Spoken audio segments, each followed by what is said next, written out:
Hello there and welcome to another review, and this is of Maya 2016, which I've been playing around with for a couple of days now, and I must say I'm very impressed. I'm loving it. As you open Maya, the first thing you're obviously going to notice is the change in the UI.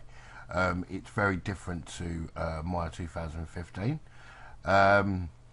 It's got all the same functionalities, but the only difference is the things are put in different places. So if you look up here, you've got a couple of more features, like you've got an FX feature where you can just basically go into, and if you select FX, you've got all your FX tools, so on and so on. Now obviously, I've been sort of playing around with this enough to sort of know what the new features do, what the new features can bring to the workflow. So do look out for future tutorials based around the new features of Maya. So I can tell you, speed wise, you've got some new options to sort of help your workflow. For instance, if you sort of come down here, you select on animation, you've got a parallel selection and a GPU override, which helps you basically computer use all the cores in your system. So if you've got like a 24 core system, for instance, it will utilize all cores rather than just using one of the cores, or maybe just sort of two of the cores, which is a nice little feature. You do have to, in 2015, when you installed Maya, it will install with Mental Ray, but in this one it's a standalone installer. So do remember that when you sort of go to your settings and you open this, you won't have Mental Ray. But if you go over to their Autodesk website, you can download the standard installer for Mental Ray, install it, and then you should be sort of good to go. But apart from that, yeah, this is a miles quicker than, hell of a lot quicker than 2015. Really clean and nice UI, I must admit. It looks really nice. Not only that, you've got sculpting tools up here. Everything new is obviously highlighted in green. So you can actually sculpt within Maya the same as you would sculpt in Mudbox, which sort of speeds things up a bit as well, which is great. You also got a new sort of texture facility.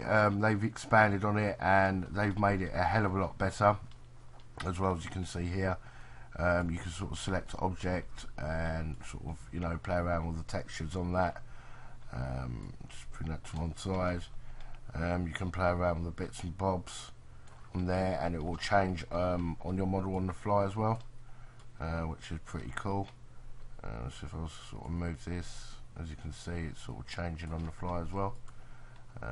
Sort of play around with your bits and bobs, your shading, your textures, so on and so on.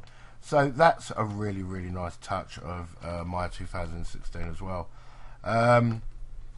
Yeah, all in all, I would definitely recommend this over 2015. It is a worthy upgrade.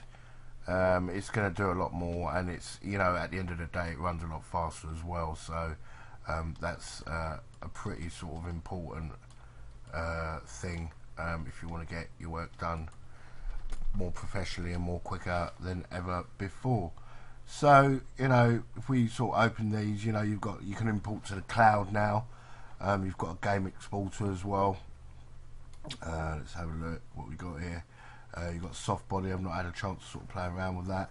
All your sort of original stuff like Bifrost is in there, your emitters, bits and pieces like that. And also was able to upload and install all my my plugins for 2015, installed straight into this, which was great, absolutely fantastic, which is really good. Always helpful. So yeah, all in all, brilliant, really. Really fluid, really fast, really quick, really responsive. Rendering is very quickly as well, so it renders really quick as well. It's just a real pleasure to sort of work with. So yeah, that's been my quick review of Maya 2015. Like I say, guys, it's not a tutorial or anything like that. It's just a first look. at the interface of the program, and how I think it works, and how I think it's looking. So as always, guys, thanks for listening. Stay tuned for more videos, and I'll catch you in the next one. Ciao ciao.